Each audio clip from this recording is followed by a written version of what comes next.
Our first speaker today is Jack Gerard, who has been president and CEO of the American Petroleum Institute since 2008. API is a national trade association for America's oil and gas industry. Jack previously served as president and CEO of the American Chemistry Council and the National Mining Association. Before that, he worked for more than a decade in the U.S. Senate and House. He has been recognized by numerous publications as one of Washington's most influential advocates.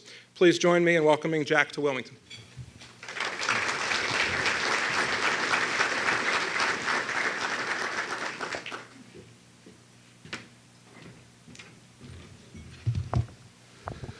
Well, thank you, Rob, and good morning, ladies and gentlemen. It's a real pleasure to be here. I haven't spent a lot of time here in beautiful Wilmington, but let me say, just based on what I've seen, I've asked Rob and others if they'll provide an office for us here. We'd like to come down a little more often and spend some time with you. So thanks to you, and lucky for you, you get to live in this beautiful part of the area of the country. I'm thrilled to be here today, and I want to thank Rob personally and other sponsors and hosts today for bringing us all together to have a robust dialogue and debate on the question of energy and the future of our energy here in the United States. We're really at a key time in the history of our nation. Public policy truly matters as it relates to energy, and as American citizens, we're going everywhere we can with everyone that will listen to us. You've seen the impact. You know that people have suffered at your hand. We call this a robust debate. The oil spill cleanup effort will never be over. You blatantly lie and coerce to make big profits for big oil CEOs. Don't like disruptions? How about 25 million disruptions to marine mammals, to their critical life functions? How about high-intensity air gun blasts every 10 seconds and weeks and months on end? How about all the lives of Gulf Coast citizens disrupted? No, torn apart. Torn apart by the BP oil spill. How about the people of this coast? How about us? You need to leave our town. You're not welcome here, Jack Gerard. Thank you. It's good to be here. I do appreciate the sincere welcome this morning. I do. It's nice to be here, it really is. But again, back to the text and to our conversation. As we think about energy, and we do want to have a robust debate, our belief is, and a firmly held belief, that the more often we can have these forums, or we can have the difference of opinions, we believe a good, robust dialogue will actually develop the best public policy that will benefit us all as Americans to provide low-cost, affordable, reliable energy to us as a nation, and those things that too often I believe we take for granted. If you think about it, in my previous life and some of the other manufacturing businesses I've represented, if you survey the American people today, you can ask them, well, where do you get your energy? Well, I just get it out of the light socket in the wall. But yet many don't understand the significant investment that goes in to making sure there is energy at that light socket every day of the week, and that provides us the opportunity to enjoy the standard of living that we enjoy today. And when you think about our nation on a global scale, all we have to do is think of the 1.5 billion in the world today who have no electricity at all. And we very quickly come to understand one of the great benefits of our nation is our low-cost, affordable energy. And we're at a critical turning point, and hopefully if we get the policy right, that we'll be able to look back on this time and see the decisions we make as a nation as a positive to benefit not only us, but our children, our grandchildren, and many for many years to come. So with that, let me share some prepared remarks if I can. As Rob mentioned earlier, we'll go to question and answer. And greatly appreciate y'all being here today, and we look forward to a robust dialogue throughout the day. And I look forward to hearing from the governor. As you know, the governor's been a big proponent of responsible development here in your state. He's been out advocating for North Carolina to have similar opportunities that others in this great nation have. And we look forward to hearing from him and his views on important issues like revenue sharing.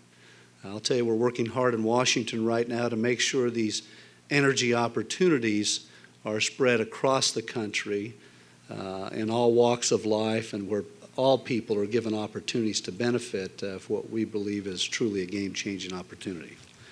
So with that, as I mentioned earlier, your elected leaders understand the fundamentals of energy, and that our nation cannot be the province of one political party as it relates to energy policy. They understand that all domestically produced energy, from wind and solar to nuclear to fossil fuels, has an essential role to play in ensuring that we have the energy to power our homes, our businesses, and our schools. They also understand that increased energy production leads to greater job creation and economic growth, something I want to talk about in a moment.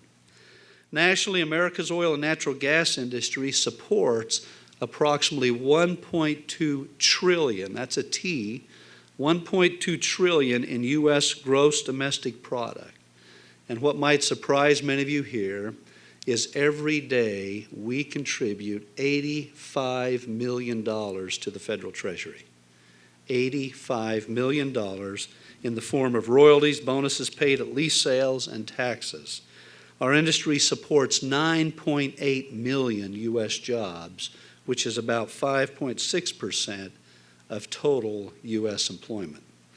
Here in North Carolina, according to our most recent vendor survey that was released just this month, the upstream sector of our oil and gas industry, just the upstream sector, contributes $12.5 billion to your state's economy and supports the employment of 146,000 North Carolinians. Now, most people here wouldn't recognize the presence or realize the significant presence we already have in your state. But as we think to the future, we believe we can greatly expand that and provide even more well-paying opportunities. A report by a consulting firm, Wood Mackenzie, entitled The U.S. Supply Forecast of Potential Jobs and Economic Impacts, estimated that the number of jobs supported in North Carolina by just our one sector, again, the upstream piece, would grow from little more than 4,800 in 2010 to more than 49,000 by 2025 with the right energy policies in place. Further, with the right policies, the industry could support as many as an additional 1 million American jobs in 7 short years and 1.4 million by the year 2030. These numbers reflect the tremendous economic impact of the oil and natural gas industry and provide a hint of what we can do with energy policies that promote increased production. After all, in a few short years, the United States has surpassed all expectations and achieved a level of domestic production that simply was unthinkable 5 short years ago. The United States today, it might surprise some of you, is the world's leading producer of natural gas. We've now surpassed Russia in that role a couple years ago. We are now on the verge of surpassing Saudi Arabia. Some believe, the Bank of America, that many of you are familiar with, believe we're already there. We are now poised to surpass Saudi Arabia as the world's #1 oil producer. Who would have thought that 5 short years ago? I'll tell you, those even in industry couldn't see that future. But today, it's a reality. America is a global energy leader because of the hard work, creativity, and innovation of primarily the private sector.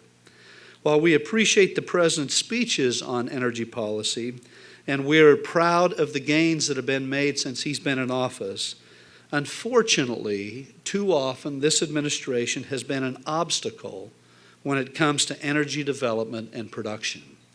An ongoing reality for the energy sector that contradicts the President's repeated attempts to take credit for America's rise of energy and to our reduced greenhouse gas emissions. The fact is, it has been the actions of companies, the private sector, men and women in the industry, governors like your good governor here, and technological advancements that have allowed this great occurrence to take place right here at home. Let me give you a good example that hits very close to home, an issue that I know is a very sensitive issue here in your part of the country: offshore energy exploration and development. Today, this might surprise you, 87% of the federal offshore areas remain off limits to oil and natural gas production. 87% of our offshore. As the state with the most coastline along the South Atlantic, North Carolina's economy could grow considerably with the right policies in place. Let me add, policies to protect the environment, to protect the workforce, and to provide well-paying jobs. On average, your average wage in this part of the country is $28,000 a person. The average wage in the oil and gas industry on the upstream side, $96,000 a person. This is a significant opportunity if we get the policy right. And we can do it by safely and responsibly producing our vast energy resources. In fact, the Port of Wilmington is expected to play a major role if offshore oil and natural gas development comes to North Carolina, and the positive economic impact, as I've mentioned, would be significant. Statewide, North Carolina could realize a considerable increase in manufacturing investment and as many as 55,000 new jobs by 2035, according to a study by Quest Offshore Resources. And if a revenue-sharing agreement passed by the House, but unfortunately currently stuck in the U.S. Senate, became law, North Carolina would stand to gain $4 billion in new revenue. Now think of that impact, that potential opportunity, infrastructure, education, whatever the state's needs are, $4 billion as a result of this private sector investment and economic activity. A prime example why policies matter when it comes to energy comes back to the potential impact here and what we can do in the future. Another good example is the soon-to-be-released 5-year plan for the Atlantic Outer Continental Shelf by the Bureau of Ocean Energy Management. The last seismic surveys were completed during Ronald Reagan's first term 30 years ago. Now think of the advancement in technology that has occurred over those years. Those seismic surveys estimated that there are 4.7 billion barrels of oil and 37.5 trillion cubic feet of natural gas. If history is a guide, we know that estimate is almost certainly way too low. For context, in 1987, the Minerals Management Service estimated that there were only 9.5 billion barrels of oil in the Gulf of Mexico. Today, seismic data collected in 2011 estimated that the Gulf has 48.4 billion barrels of oil, a 5-fold increase over what we thought it was at that same time that we did some seismic work here off the Atlantic. Just as none of us would think about using a 30-year-old cell phone or computers to help run our businesses, using data generated 3 decades ago to help shape today's energy policy is equally absurd. And the problem is by no means limited to federal areas offshore.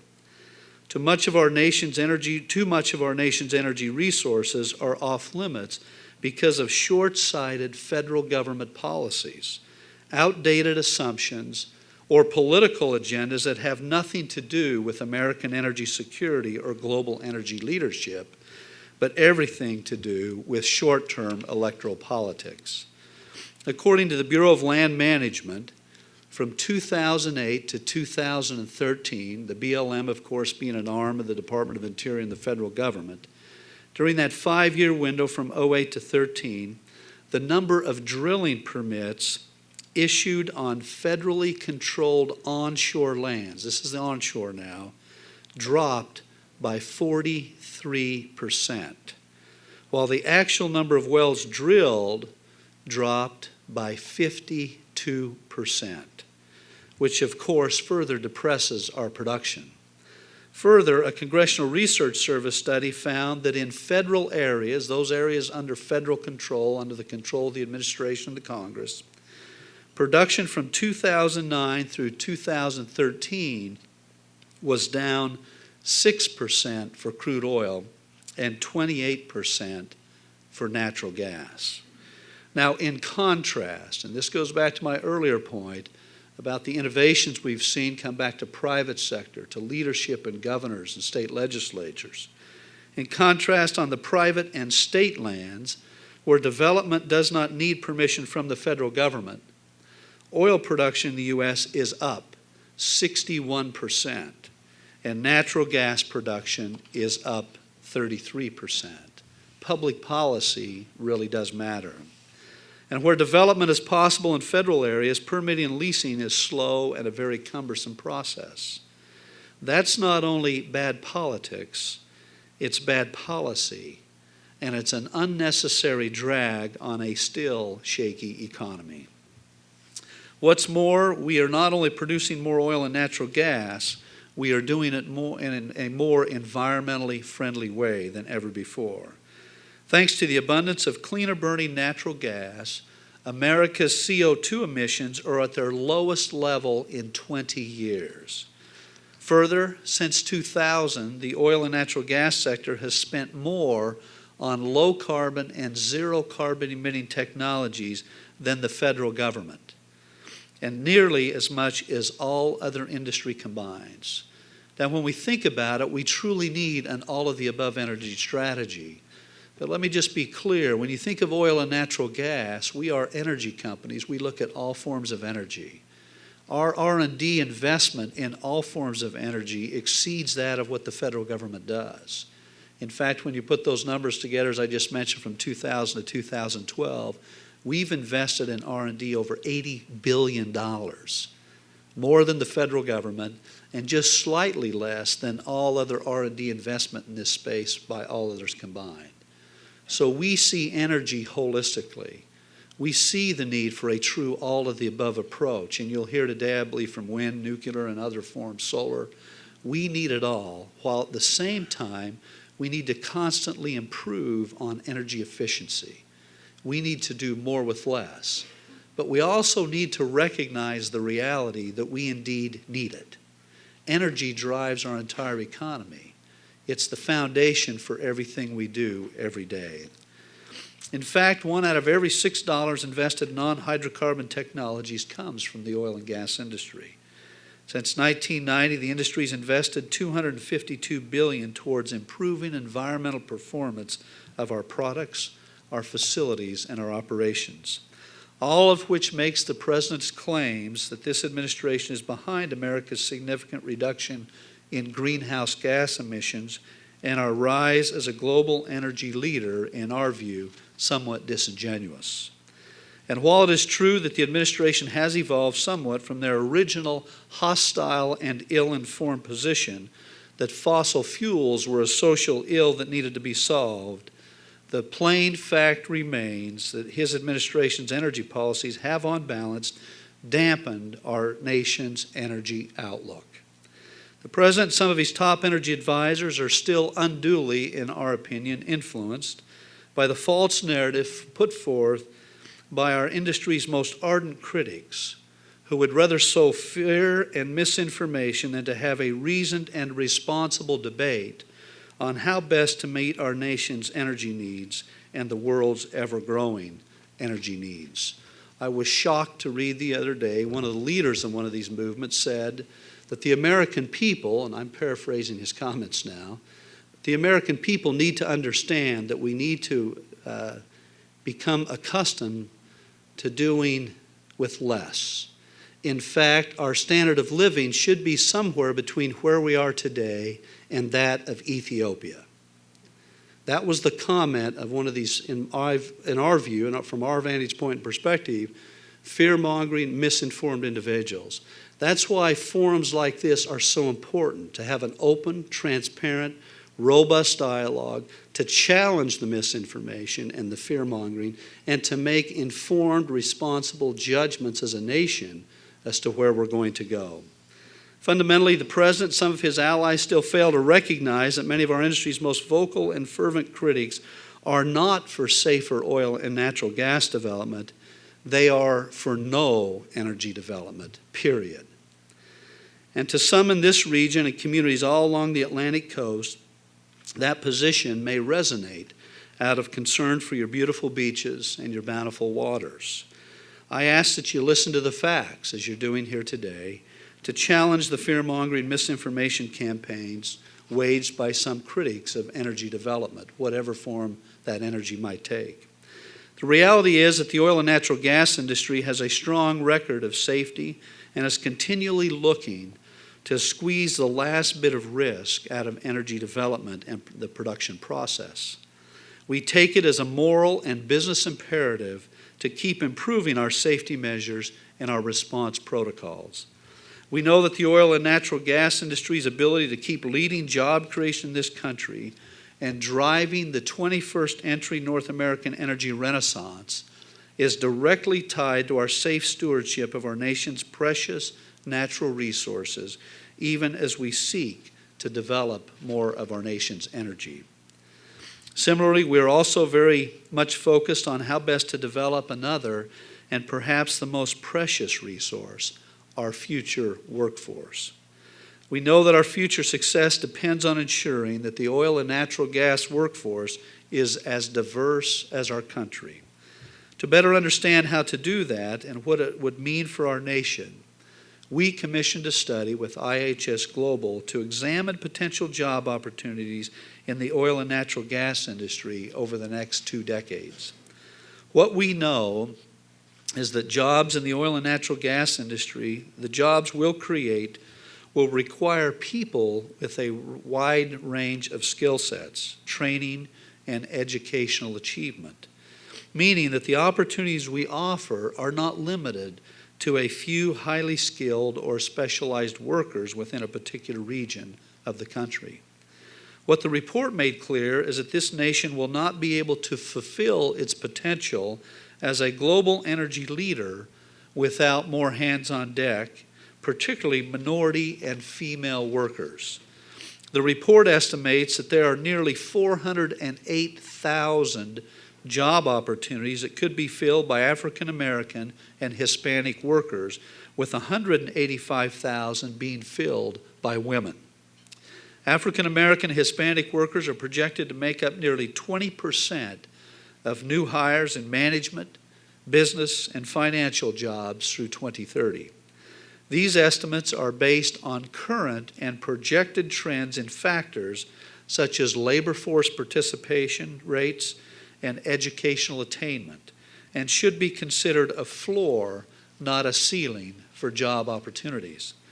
Just as our nation needs a true all-the-above approach to energy policy, the oil and natural gas industry needs an all-hands-on-deck approach to finding the talent we need to maintain our nation's global energy leadership. Thankfully, it seems as though the nation's unemployment rate is moving in the right direction. For years, the oil and natural gas industry has been a leader in job creation and economic growth, but we can do even more, and we would be excited to do so. Now is not the time to pull back or to impede one of the few bright spots in our economy.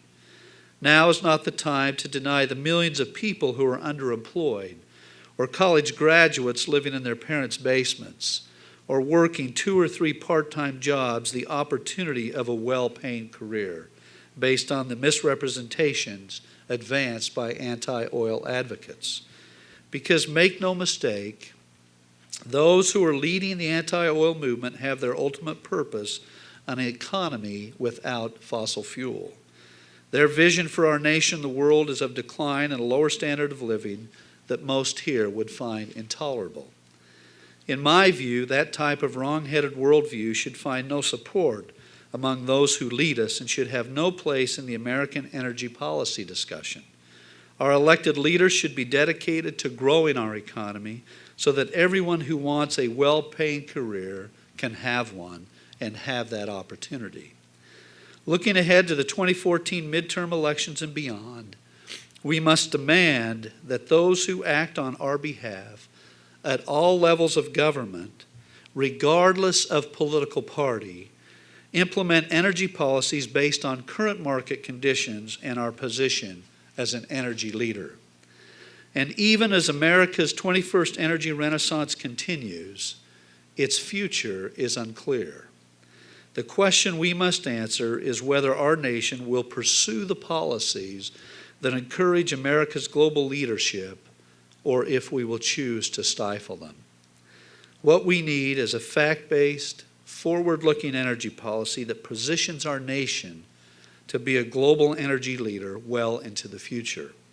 We need leaders who reject the outdated political ideology of the professional fringe and the political dilettantes who advance the irresponsible and unrealistic off-fossil fuel agenda.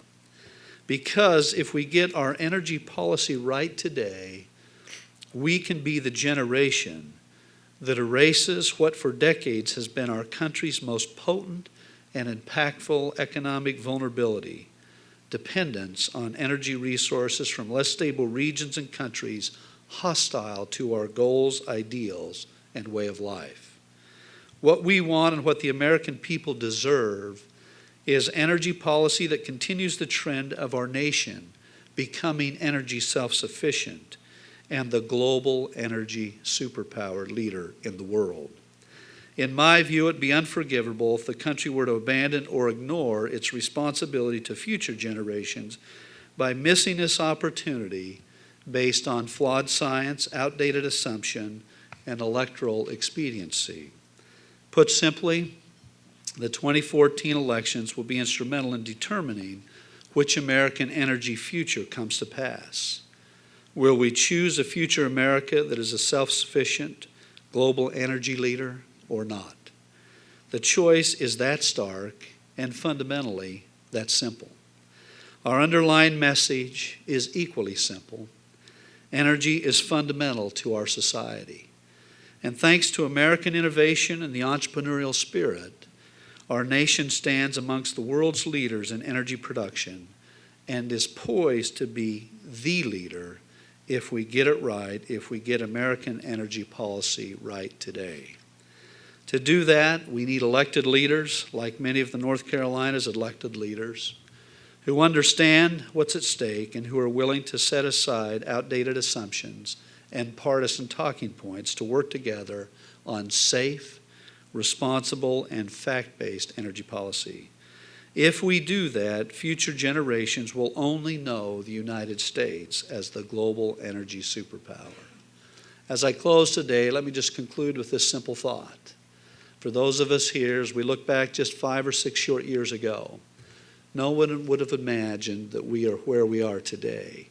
The potential for our nation to be the superpower of the world as it relates to energy. 5 to 6 short years ago, we were close to 60% dependent on foreign imports. Today, we're closer to 30, and that number continues to go down.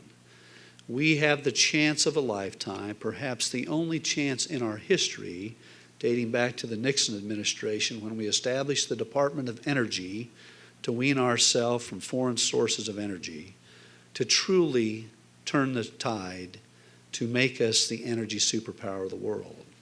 In doing so, we have the opportunity to provide well-paying careers, from the unskilled to the highly skilled, to put our people to work, to re-energize our economy, and these are careers for the long term. I don't know how many of you have been to North Dakota lately. Little old North Dakota, as I like to say, which has become my second adopted state. Just a few short years ago, as you know, became the #2 producer of oil in the United States. We have young high school seniors out there that we're trying to encourage to stay in school because they can go out in the North Dakota economy today and make $100,000 a year driving a truck for our industry. These are opportunities, a chance in a lifetime that we've never before seen.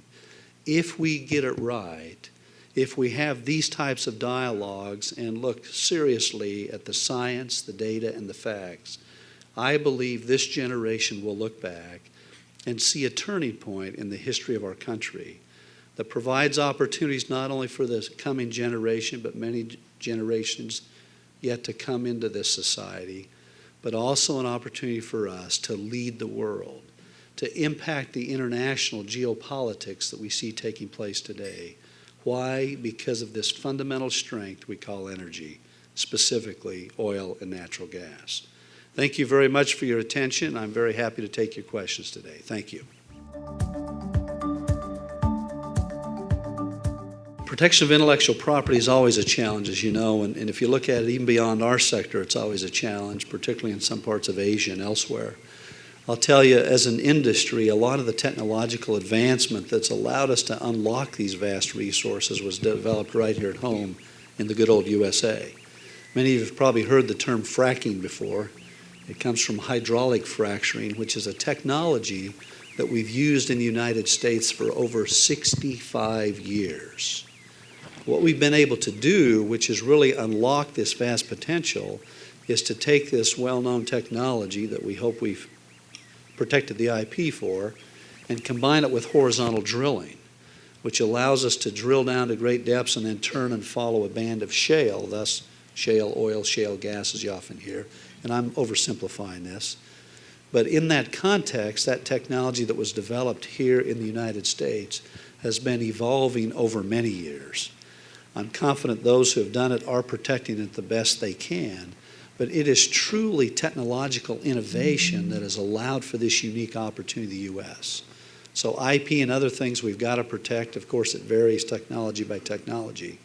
But let me just say one anecdote. I was in New York a few months ago at a conference, and we had a panelist of venture capitalists and other investors. And one of them was saying, look, I'm into high tech. I'm not into the oil and gas industry. And the one person looked at him and said, are you crazy? The high tech is in the oil and gas industry. And that's what we're seeing today. If you look at the offshore development, the advancements that we have through science and through technology to allow us to drill at great depths and great pressures, what we've seen through hydraulic fracturing and horizontal drilling. Let me just add one more point I can't resist, because I know you've all heard the rhetoric surrounding this debate we call fracking. Hydraulic fracturing, like I mentioned, has been around for 65 years. We've drilled over probably 1.5 million wells with that technology. As a result of that technology, there has never been a confirmed case of groundwater contamination as a result of hydraulic fracturing. Now, that's testimony by Lisa Jackson, the administrator of the EPA in the Obama administration before the Congress. Now, the reason I say that is I want to emphasize that point, because I know what you read on occasions, I know what you hear, and I know the sensitivities the public has at large, all of which is legitimate. But as an industry, we have a responsibility to respond to those allegations and, in our view, ill-formed opinions. And I just want to reassure you that we know how to use this technology, but over time, not only protecting its IP, but we've evolved it, developed it to where it's safer, it's more environmentally sound, and we're doing things today we've never done before to protect the environment, to lower that risk, a risk we all assume every day in everything we do.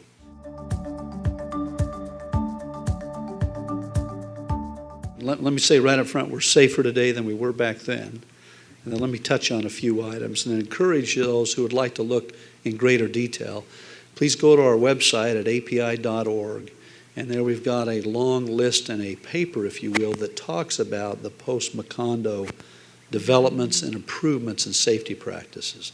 Let me touch on a few of them if I can today, and then encourage you, if you want more in-depth information, to please go there. The Macondo was clearly a significant impact to the industry, particularly to the image. And I think you're absolutely right, Frank, and that's why these forums are so important, that we get out and have this conversation. Let me tell you what we did as an industry on that unfortunate event. Let me just also say, to put in context, we had drilled 40,000 wells in the Gulf of Mexico before that incident. We had a long history of safe operations. That doesn't excuse that incident. That incident, that disaster, however you want to describe it, was a challenge for the industry. We had to step up. The first thing we did as an industry is we got the best minds in the world together. We said, how do we make sure this never happens again? We looked back to our safety management systems. The API was originally founded as a standard-setting organization. We had in place safety management systems, as we call them. I'm going to simplify this today. That one of the first things the federal government did is took our best practice, our gold standard, and put it into the regulations. Now, we encourage governments all over the world, as we develop these best practices and standards, to use them in the regulatory regimes. In fact, as I'll tell you, here in the state of North Carolina, for those of you involved in the state legislature, we've provided a lot of those best practices as you've developed a regulatory regime here to say, as an industry, we want to be held to the highest technologies, to the highest standards.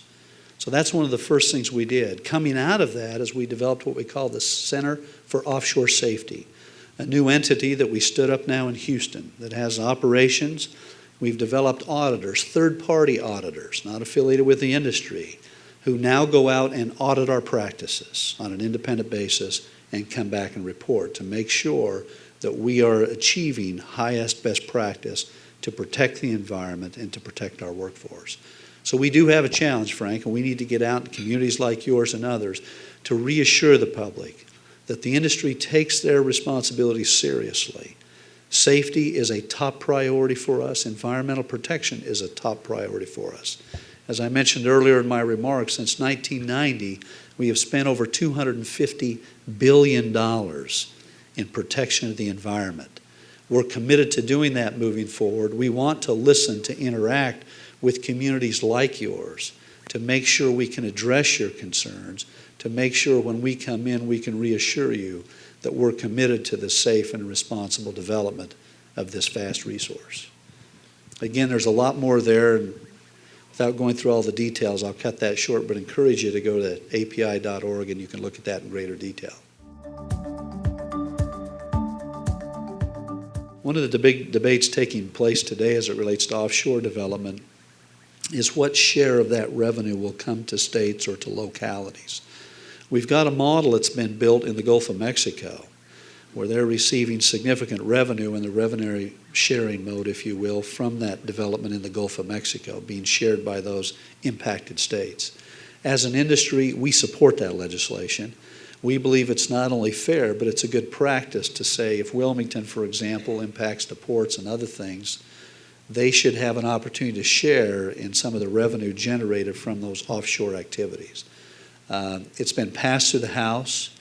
It's become somewhat controversial in the Senate. Some of you might remember a few years ago, Chairman Bingaman of New Mexico literally stopped the proceedings of the Energy Committee in the Senate because there was bipartisan support for a revenue sharing provision that he was opposed to. And what I'm simply saying is, for some it's quite controversial, but there is strong bipartisan support in the Congress to say, as we look for resources off the Atlantic, as we develop those resources, there should be revenue sharing to the states and to the localities.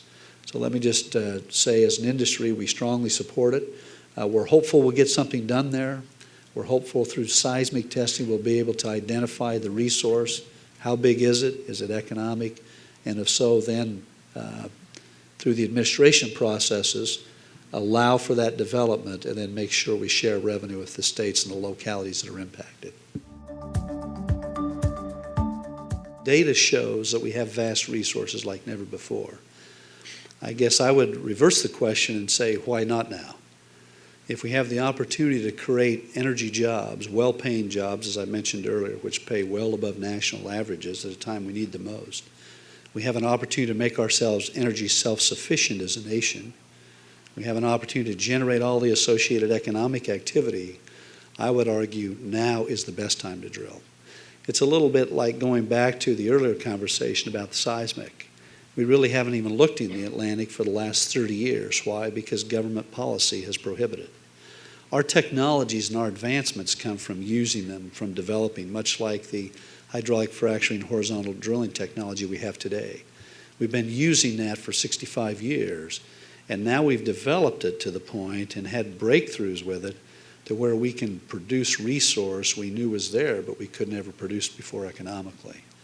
So I would suggest now is the time for this country. Now is the time to make us self-sufficient. Now is the time to literally reshape the world as it relates to energy. If you look at what's going on around the world today, think about this, and some of you who read the front page of the Wall Street Journal every day will know what I'm talking about. Look at what's going on with OPEC today.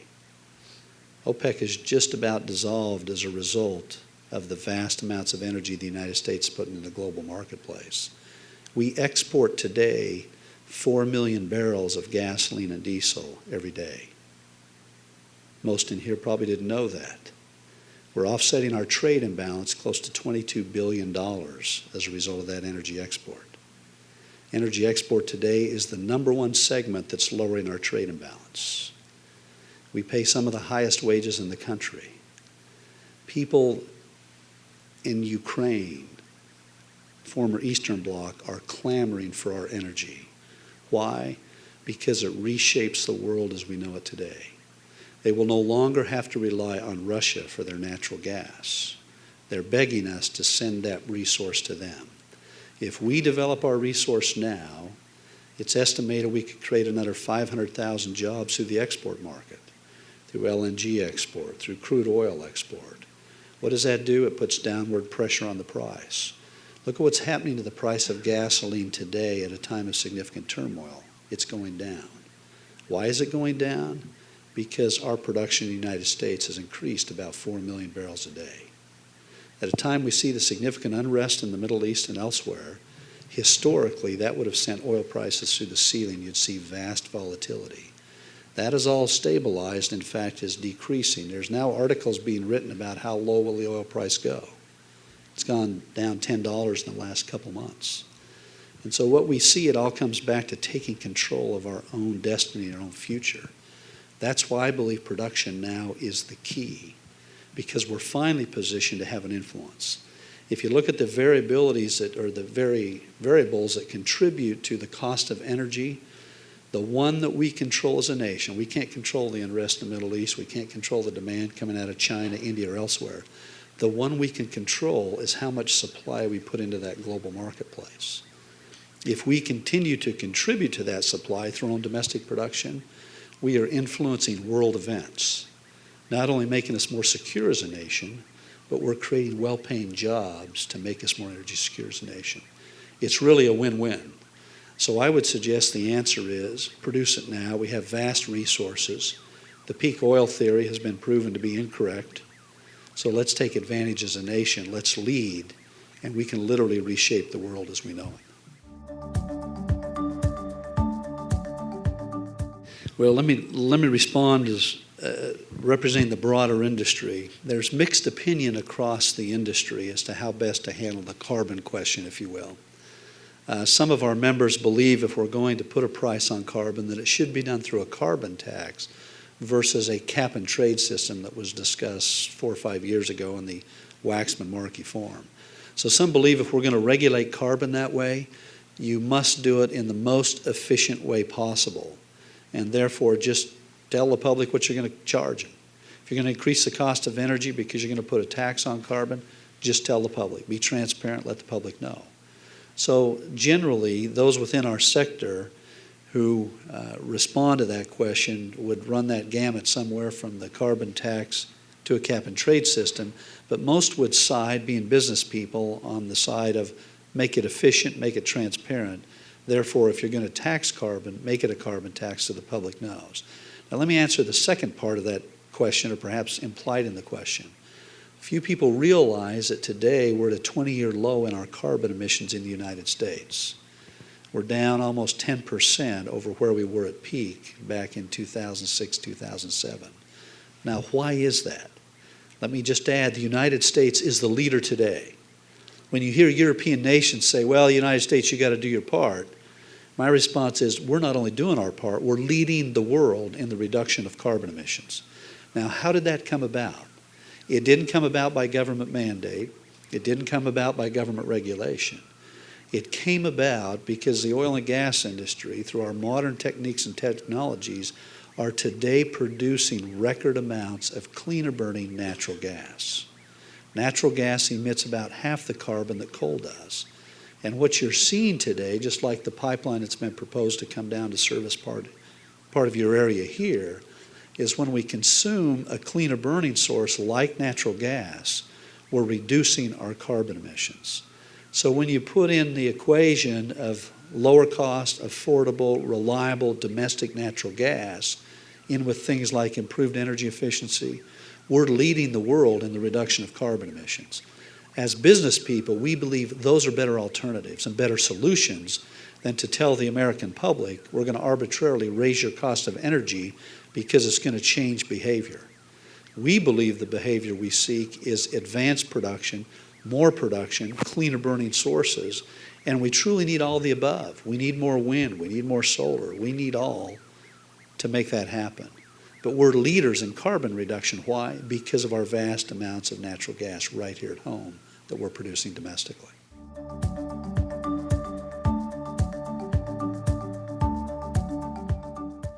First, a couple things. The study we did, the analysis we did, is to address that very issue, because if you look longer term in the country today, the face of our nation is changing.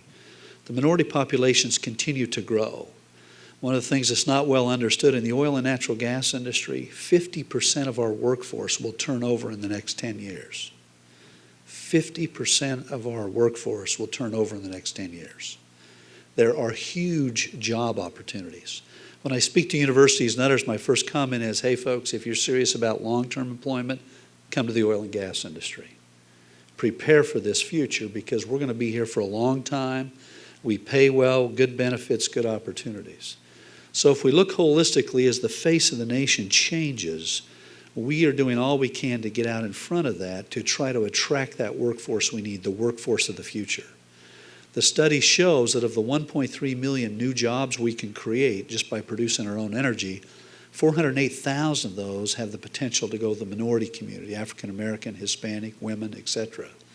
Now what's important about that, and I think it goes to the point you were making earlier, a lot of people view our industry, let me go back, we've done a lot of qualitative research as well, where we've gone to the minority communities and said, what do you know about oil and gas? What would you like to know?